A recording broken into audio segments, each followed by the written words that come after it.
रामलाल पत्नी से कहता, सुमन, देखना, एक दिन हमारा भी वक्त बदलेगा।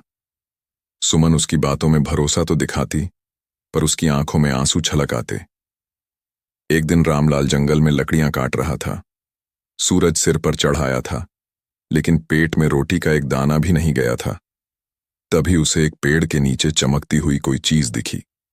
पास जाकर देखा तो एक छोटा सा मिट्टी का घड़ा था, जिसके ऊपर एक ताला लगा हुआ था। घड़ा पुराना था, लेकिन उसमें से चमकती हुई किरणें बाहर निकल रही थीं। रामलाल का दिल तेजी से धड़कने लगा। वह सोचने लगा, क्या इसमें खजाना हो सकता है? लेकिन सवाल यह था कि ताला कैसे खोले। उसने लकड़ी के टुकड़ों से ताला तोड़ने की कोशिश की, लेकिन ताला नहीं टूटा। घड़ा उठाकर वह घर ले आया। रात को उसने सुमन को सब कुछ बताया। तभी दरवाजे पर किसी के खटखटाने की आवाज आई। रामलाल ने दरवाजा खोला तो एक बूढ़ा साधु खड़ा था। साधु ने कहा, मुझे रात भर के लिए आश्रय चाहिए। रामलाल ने उसे अंदर बुला लिया। साधु ने घड़े को देखा और मुस्कुराते हुए कहा, तुम्हें पता है ये क्या है? रामलाल ने नकार में सिर हिलाया। साधु ने कहा, यह एक वरदान है, लेकिन इसे खोलने के लिए तुम्हें सबसे बड़ा बलिदान देना होगा। रामलाल ने पूछा, क्या बलिदान देना होगा? साधु ने गंभीर स्वर में कहा, तुम्हें अपनी किसी सबसे प्रिय चीज को छोड़ना होगा। रामलाल उलझन में पड़ गया। उसका परिवार ही उसकी दुनिया थी, लेकिन भूख और गरीबी से तड़पते बच्चों की तस्वीर उसके सामने थी।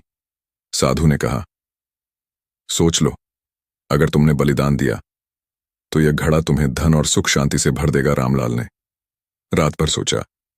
सुबह होते ही उसने साधु को अपना फैसला सुनाया।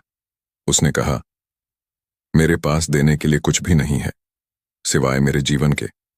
अगर मेरा मरना मेरे बच्चों का भविष्य बना सकता है तो मैं तैयार हूं। साधु ने रामलाल की बात सुनकर उसकी आंखों में झांका।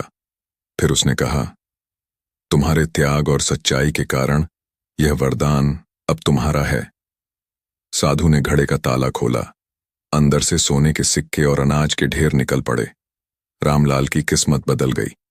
उसने गांव में स्कूल बनवाया, जहां गरीब बच्चों को पढ़ने का मौका मिला। उसका परिवार खुशहाल हो गया, लेकिन वह हमेशा साधु और उस बलिदान को याद करता रहा जो उसने देने की ठानी थी। सीख, कभी कभी सच्चाई और त्याग से बड़ी कोई चीज नहीं होती।